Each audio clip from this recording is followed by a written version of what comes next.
Shalom y bienvenidos a Vía Haftaj Israel, una frase hebrea que significa amarás a Israel. Esperamos que se queden con nosotros, ya que nuestro maestro, el Dr. Baruch, nos compartirá una enseñanza expositiva de la Biblia.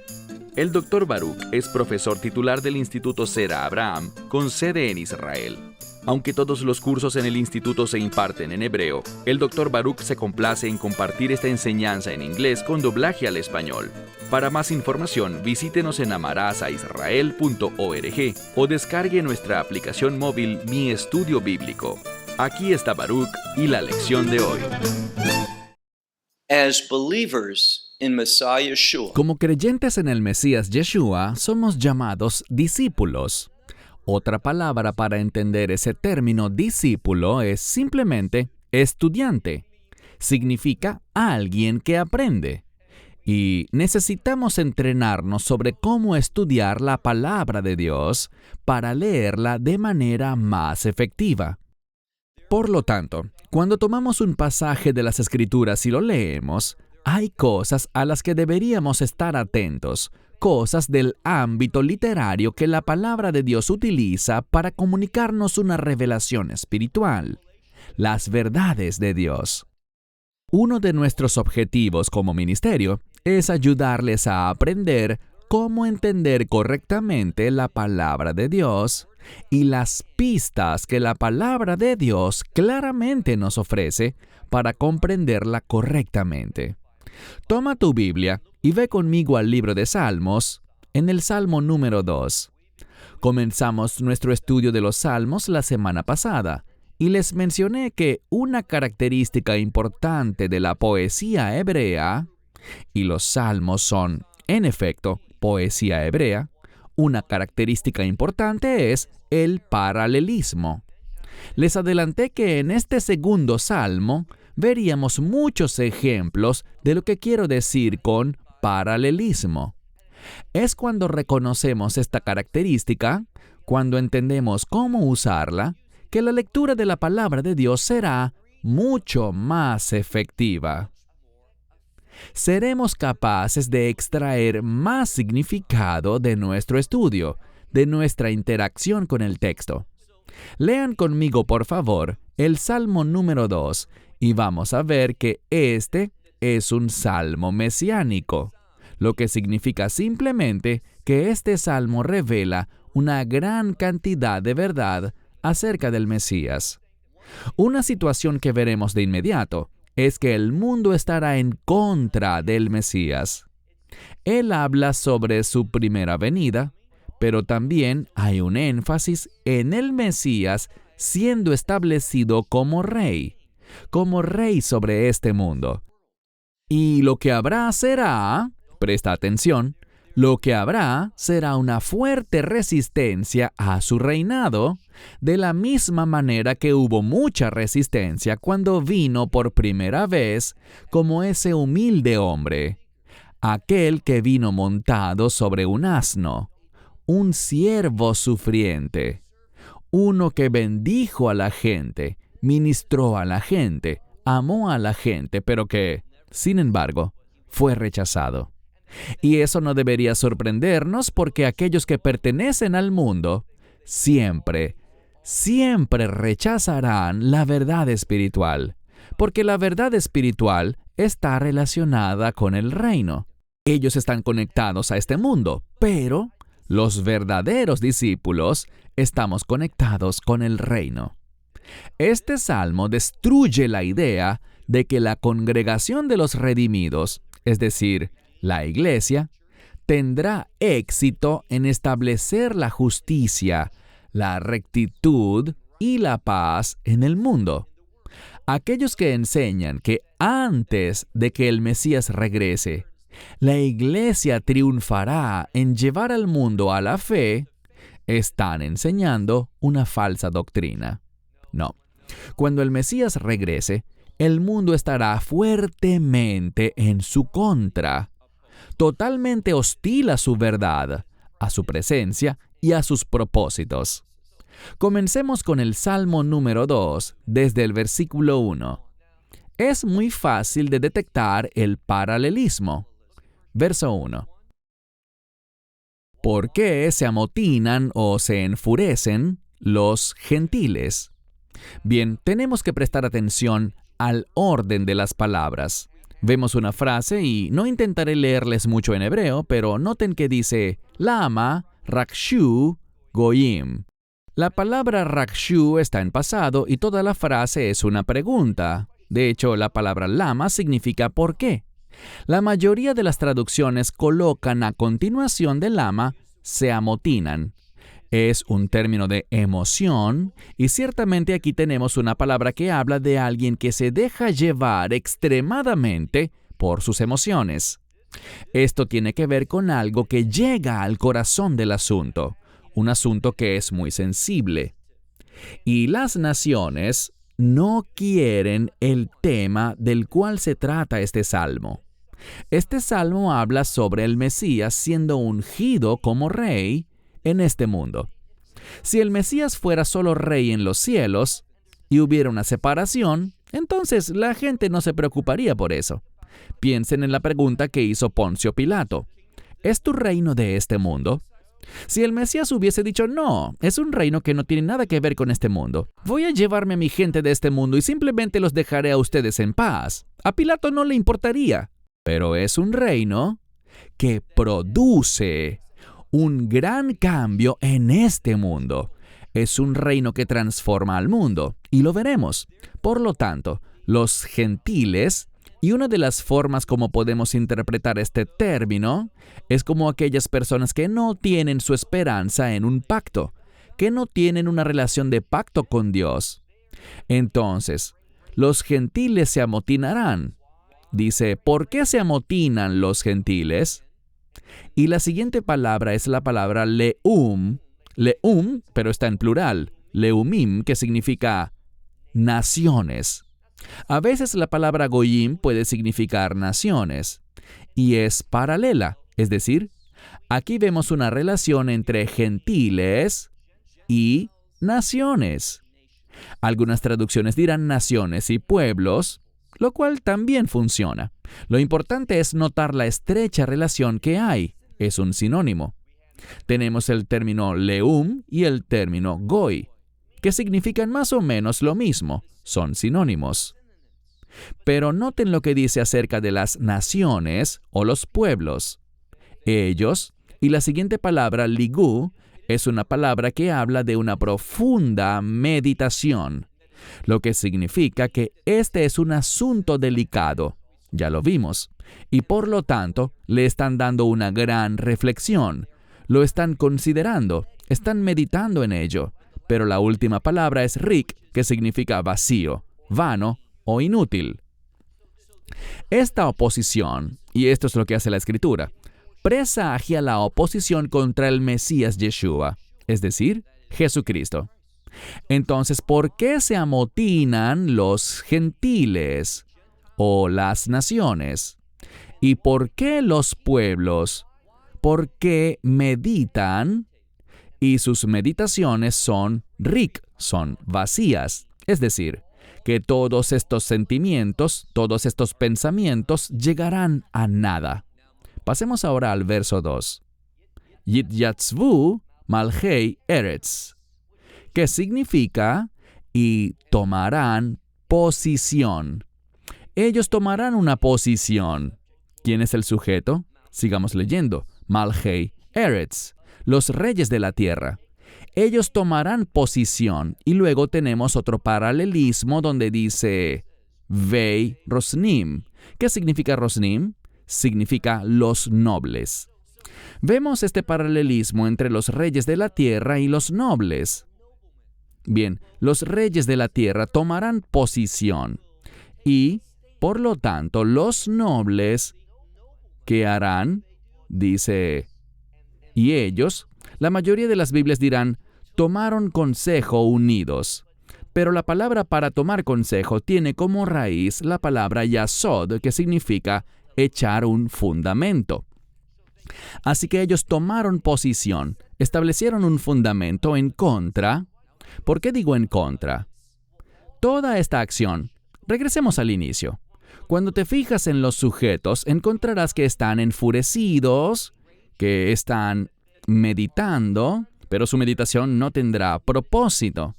Están tomando una posición, están estableciendo un fundamento, y toda esta acción que realizan las naciones, los pueblos, los reyes y los gobernantes o nobles, todo lo que están haciendo va en contra de, y de nuevo un paralelismo, en contra del Señor, o literalmente dice al Hashem, lo que significa con respecto al Señor. Pero el contexto nos indica que sí, están haciendo esto en relación con el plan de Dios. Pero el contexto nos dice, y es por eso que la mayoría de las Biblias lo traduce correctamente como en contra, que sus acciones con respecto al Señor van en contra del Señor, y también dice, y con respecto o en contra de su Mesías, de su ungido. Insisto, el paralelismo nos muestra elementos que son equivalentes. Por ejemplo, Goyim, naciones o gentiles, es paralelo a gentes o pueblos.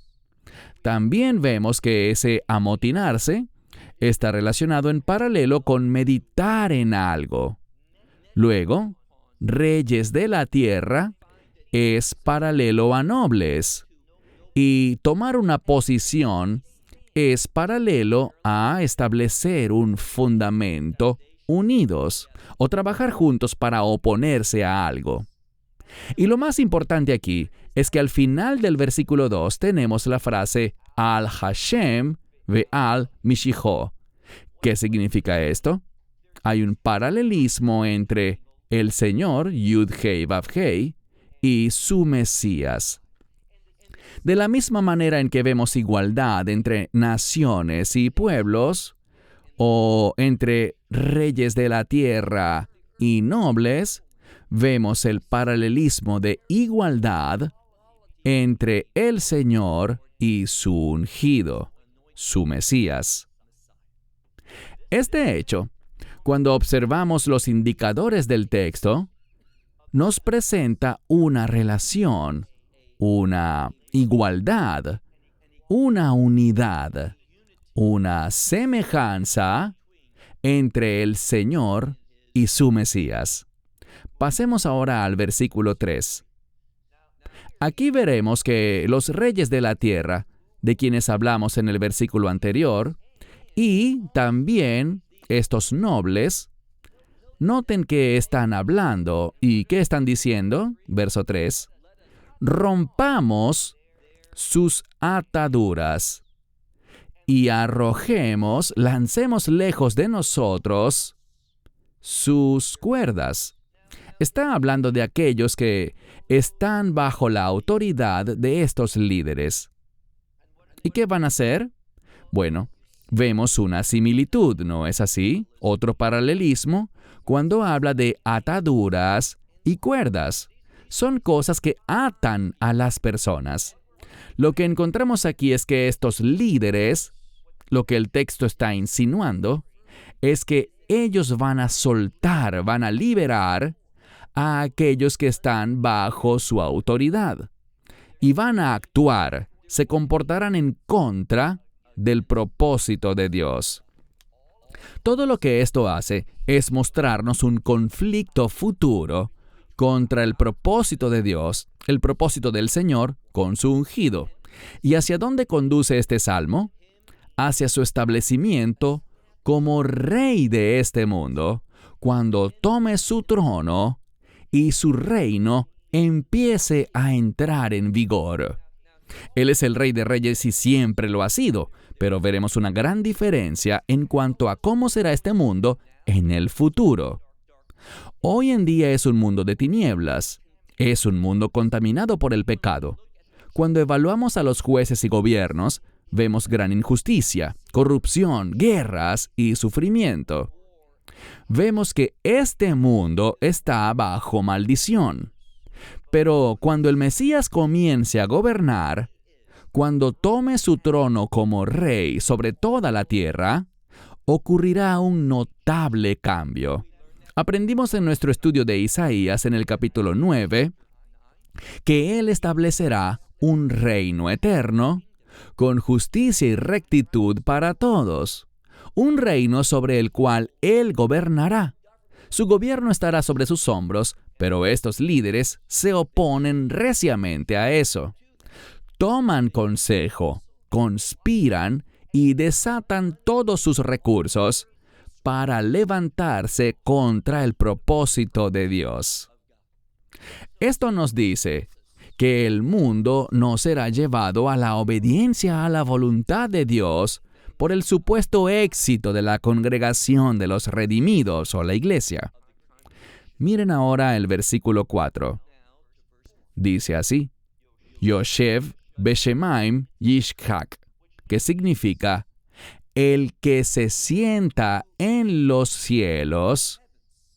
¿Y quién es ese que se sienta en los cielos? Lo vamos a ver enfáticamente, solo hay una respuesta. Y el texto nos la dice. Pero leamos el versículo. El que se sienta en los cielos reirá. Él no ve nada de esto como una amenaza, como alguna gran batalla importante que él deba enfrentar. Lo resolverá simplemente hablando. De hecho, sabemos por el libro de Apocalipsis que cuando el Mesías regrese por segunda vez, no hablo de nuestra esperanza bendita el rapto, sino de su segunda venida a la tierra.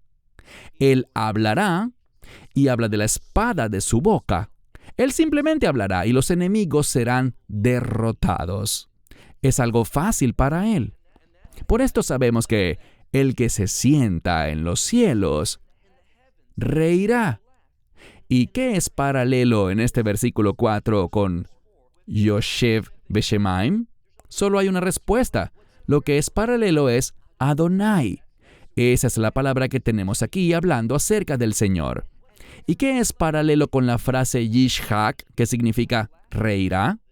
Pues la siguiente frase, Yil'ag Lamo, Él los burlará.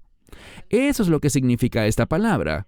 Nos dice simplemente que para Dios, todas sus acciones, todas sus preparaciones, toda su fuerza, todos sus recursos, Dios actuará, y de la misma manera en que un león puede jugar con un ratón, así también el Dios de toda la creación simplemente se burlará de aquellos que están en su contra. Ellos no representan una amenaza legítima. Por eso es tan triste, y nos estamos adelantando un poco, pero cuando miramos el final del reino milenial, cuando Satanás sea liberado y vaya derecho a lo que siempre hace, mentir y engañar, cuando salga a los 4 confines de la tierra, a todas direcciones, a todo lugar, y hable con aquellos que están en el reino milenial, principalmente con aquellos que nazcan durante ese milenio, les dirá: vengan conmigo, no tenemos que aceptar este reino de justicia y rectitud, no tenemos que someternos a su autoridad, podemos derrotarlo. Y Dios se reirá de semejante pensamiento, porque cuando vemos este texto, ¿qué sucede? Ni siquiera habrá una gran batalla, no habrá un conflicto significativo, en el que Dios a duras penas logre conseguir una victoria al final. No, Dios simplemente dará una orden. Fuego bajará del cielo y los consumirá al instante. No habrá una batalla real. Dios no puede ser combatido. Dios simplemente habla y el oponente, su enemigo, deja de existir. Deja de existir aquí, pero enfrentará el juicio por la eternidad. Pasemos ahora al versículo 5. Entonces, les hablará a ellos en su ira. Descubrimos aquí que Dios está airado contra aquellos que quieren frustrar sus propósitos, aquellos que se oponen a Yeshua, a que Él sea recibido como Rey de Reyes y Señor de Señores. Versículo 5. Entonces les hablará a ellos en su ira y con su furor. Es una palabra diferente para ira, puede ser furor o cólera, dependiendo de tu versión de la Biblia. ¿Y qué sucederá? Él los aterrorizará, los perturbará, y ellos tendrán miedo. Esta palabra en hebreo moderno se usa generalmente para asustar a alguien, sorprendiéndolo. Y esto es importante porque cuando Dios actúe, cuando Dios diga basta y su ira se convierta en acciones, el mundo se sorprenderá. Ellos dudan de Él. Se burlan de aquellos que creen en un Dios que establecerá un reino aquí en la tierra. Y es tan lamentable hoy día que un porcentaje creciente, quizá la mayoría de los que dicen ser discípulos de Cristo, no creen que el Mesías establecerá un reino en este mundo. Quieren espiritualizar los textos bíblicos. Quieren convertir todo en un simbolismo, como si significara otra cosa. Y quiero advertirles algo que ya he dicho antes. Cuando usas esa metodología para interpretar las Escrituras, puedes hacer que la Biblia diga prácticamente cualquier cosa, porque te conviertes en la única autoridad de cómo debe ser entendida simbólicamente. ¿Qué significa la implicación espiritual de esto? ¿Cuál es Y la gente habla de tener una perspectiva cristocéntrica para interpretar las Escrituras, lo cual suena genial, pero por lo general, lo que realmente significa ese término de perspectiva cristocéntrica para interpretar las Escrituras es rechazamos la literalidad de la palabra de Dios para poder torcer la Escritura y hacer que respalde nuestras doctrinas, que literalmente la palabra de Dios no confirma, ni menciona, ni proclama. Dios dice aquí que les hablará con su ira y con su furor los aterrorizará, los asustará, los perturbará de sus propósitos y sus objetivos. ¿Y cómo lo hará? Miren el versículo 6. Recuerden, les dije que este salmo habla de tomar el trono. Se trata de poner a un rey en el poder, establecerlo en el trono. Es una coronación. Y por eso leemos en el versículo 6, Veani Nasachti Malki, lo que significa y yo, y no hay debate aquí. El que está hablando es Dios el Padre. Y él dice, yo, y está en pasado, lo que puede significar en su totalidad, de manera absoluta y completa, Dios hará algo. Y usa una palabra relacionada con derramar. Muchas veces cuando un rey era puesto en el poder, recuerden, David dijo, no voy a levantar mi mano contra el ungido del Señor. Saúl había sido ungido. Al rey se le derramaba aceite sobre su cabeza y era esa la unción que hacía que fuera reconocido como rey. Esta misma palabra es la que se usa aquí. Dice, y yo, este es Dios el Padre, he ungido, he derramado mi unción sobre ¿quién? Sobre mi rey, sobre Sión, sobre mi monte santo. Y de nuevo, aquellos que niegan un reino milenial quieren decir, bueno, esta unción es espiritual, es simbólica, no será realizada en Sión. Lo cierto es que Sión es un sinónimo de Jerusalén, pero de la Jerusalén redimida, una Jerusalén de reino, cuando el Mesías gobierne.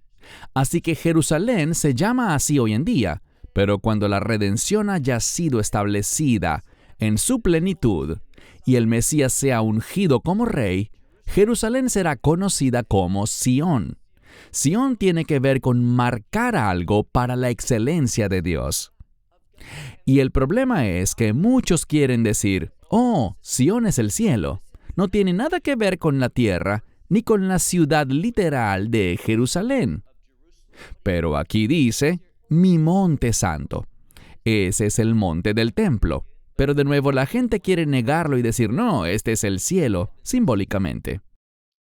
Todo eso distorsiona la revelación del texto. Versículo 7. Asapará el Hok. Hok es una ley, un estatuto. Lo que debemos ver aquí es que Dios está proclamando, Él dice, voy a decir, y la implicación es, voy a proclamar una ley. ¿Y cuál será esta ley? Leamos. Hashem Amar Elai. El Señor me ha dicho. ¿A quién le ha dicho? Bueno, aquí esto cambia porque esta frase se refiere al Mesías. Porque el Señor me ha dicho, vení atá. Mi hijo eres tú. Esto queda bastante claro. Aquí vemos a Dios hablar y Dios está ungiendo a su hijo. Y este hijo es el Rey de Reyes. Él es el ungido, el Mesías. Y dice, y yo, hoy, Hayom, yo en este día te he engendrado.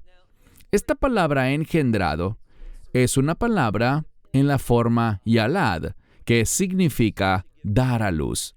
Y el punto es que este nacimiento no es concepción. Esta palabra para dar a luz tiene que ver con la manifestación. Primero se dio la concepción mucho antes del nacimiento de un bebé. No fue creado al momento de nacer, sino que allí es cuando el bebé es manifestado. De eso es de lo que se habla aquí. Tenemos que entender correctamente el hebreo. Verán, el Mesías es eterno. Él existe antes de todas las cosas. De hecho, nunca hubo un momento en el que Él no existiera. Él es el eterno Hijo de Dios. Pero aquí lo vemos manifestándose en ese día. Y noten el contexto. Es Dios proclamándolo como rey, ungiéndolo, manifestándolo con un propósito. Si volvemos al versículo 5, veremos que dice que es a través de su juicio, de su ira, de su furor. Ahora pasemos al versículo 8. En cuanto a mí, este es Dios hablando, en cuanto a mí, yo te daré los gentiles, y esto significa las naciones, como herencia, y como posesión, los confines de la tierra. Una vez más, otro paralelismo. Tenemos Goyim y Absei Aretz, las naciones y los confines de la tierra. Y luego después tenemos el término para herencia y posesión. Tu herencia, tu posesión. Ahora, ¿qué posees? La herencia. Vemos la similitud nuevamente sinónimos para enseñarnos una verdad bíblica. Y otra vez, ¿cuándo va a suceder esto? ¿Cuándo ocurrirá? ¿Cuál es la clave? Una vez más tenemos un verso que habla de la ira de Dios, su juicio. Miren con cuidado el versículo 9. Teroem beishevet barzel.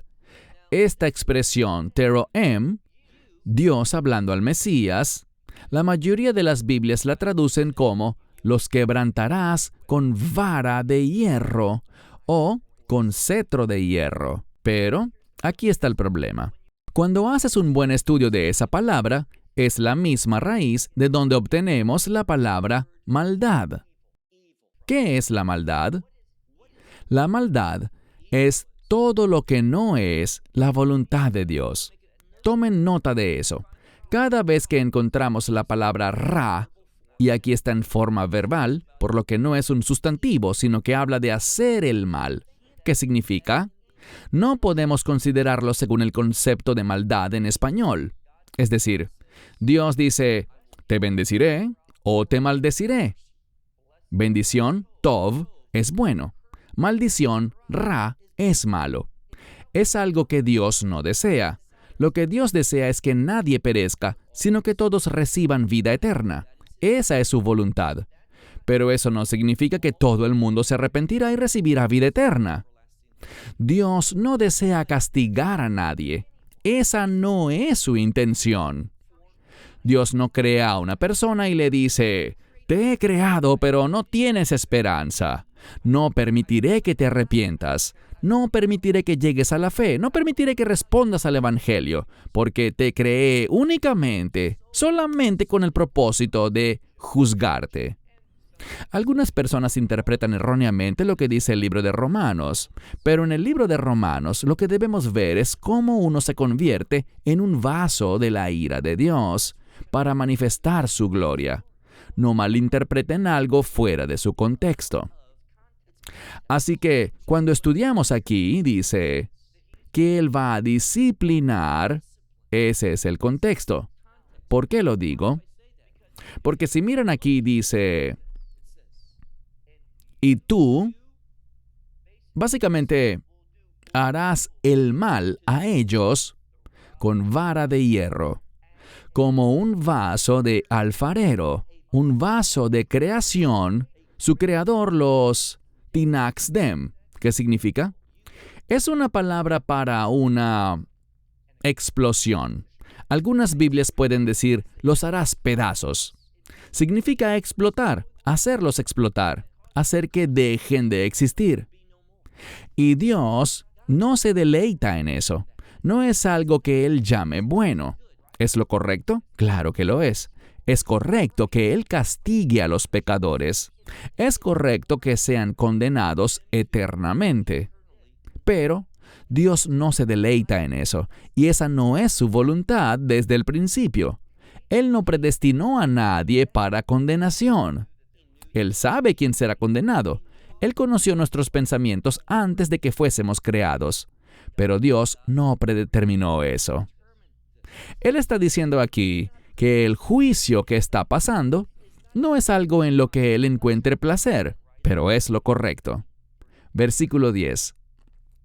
Y ahora, es exactamente lo que dice.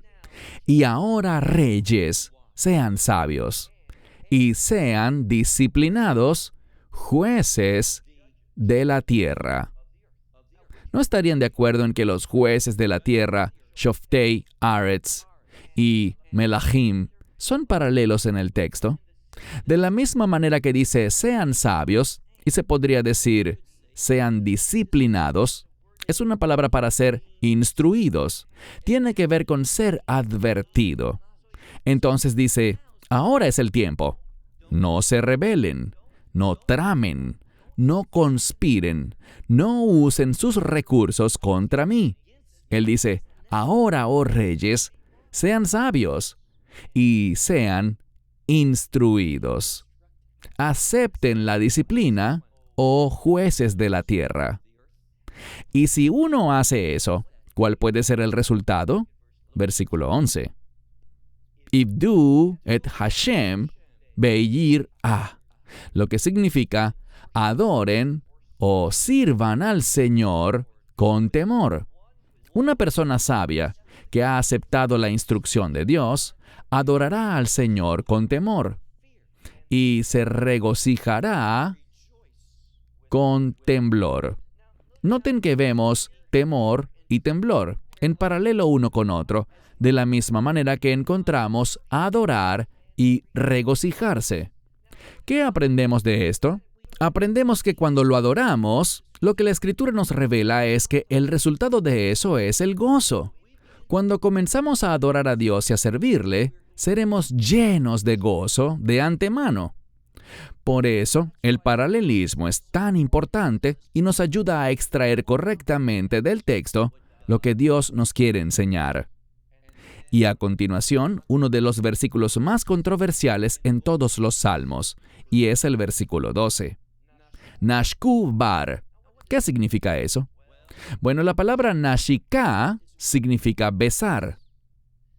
Si miran las traducciones rabínicas, ellas dirán nashku bar y tomarán el término para besar, que es un acto de adoración, y tomarán la palabra bar y te dirán, bueno, es un adjetivo que habla de algo puro, que describe algo que es puro o natural. Entonces, en lugar de traducirlo besen al Hijo, que es un acto de obediencia, de honra y sumisión, lo traducen como adoren en pureza. Pero en ningún lugar vemos que esta palabra nashku se traduzca así.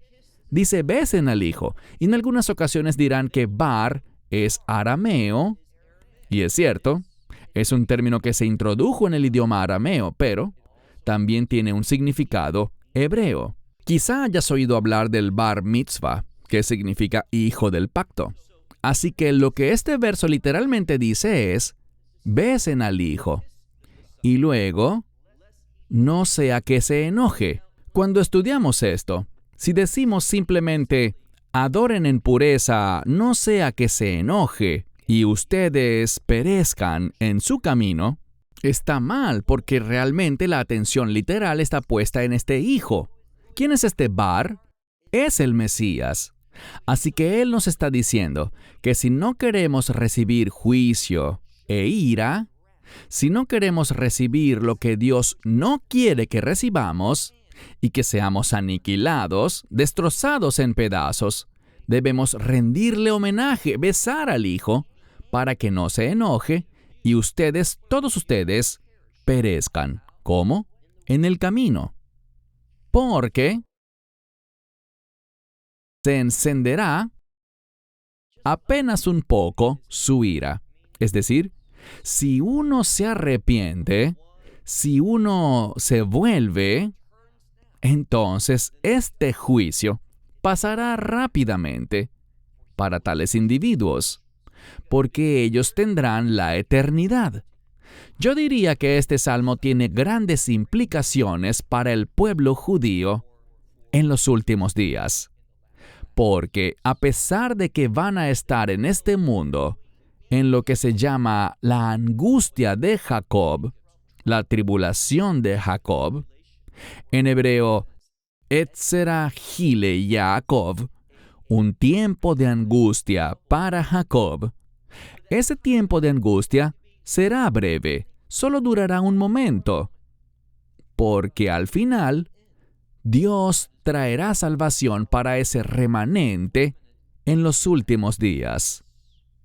Y luego dice, felices o bienaventurados son todos los que confían, literalmente es la palabra para refugiarse, en Él.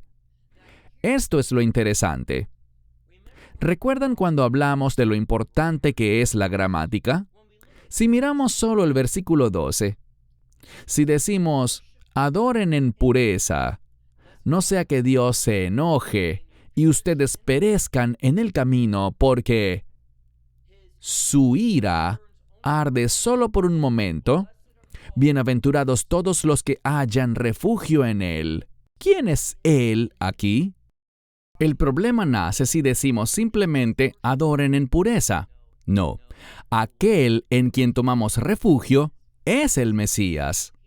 Él es el Salvador, Él es el Redentor. Por eso, el contexto exige que traduzcamos besen al Hijo. Bar se refiere al Mesías. Es un sinónimo de lo que vimos en el versículo 7, donde dice, el Señor me dijo, mi hijo eres tú. Esta es la palabra bení, de ben. Así que tenemos dos palabras, ben y bar, ambas usadas en referencia al Mesías. Vemos que la naturaleza del Salmo 2 es mostrar sinónimos para revelar esta misma referencia. Y cuando notamos el paralelismo de esta referencia, encontramos la enseñanza, la revelación, la conclusión y la interpretación correcta que contiene el texto. Mi esperanza es que, a través de este breve estudio del Salmo 2, aprendamos un poco de teología, afiancemos nuestras doctrinas con perspectivas más correctas y también aprendamos más sobre cómo discernir correctamente la revelación del texto, usando herramientas literarias como el paralelismo, que son claramente distinguibles en los textos. Verán, una de las grandes maravillas de estudiar los salmos es que los salmos nos enseñan mucho, y a medida que avancemos más y más, aprenderán por la práctica reiterada a interpretar correctamente la palabra de Dios. Cierro con esto. Shalom, desde Israel. Shalom from Israel. Esperamos que te hayas edificado con el mensaje de hoy y lo compartas con otros. Te invitamos a seguir nuestros estudios cada semana por este canal y por el portal de YouTube de Amarás a Israel. También puedes descargar nuestra aplicación móvil gratuita, Mi Estudio Bíblico. Finalmente, para obtener más información sobre nosotros, visita nuestra web amarasaisrael.org, donde encontrarás otras conferencias de Baruch en audio, video y texto. Hasta el próximo programa. Que el Señor te bendiga en Yeshua HaMashiach, Jesús el Mesías, mientras caminas con Él. Shalom desde Israel.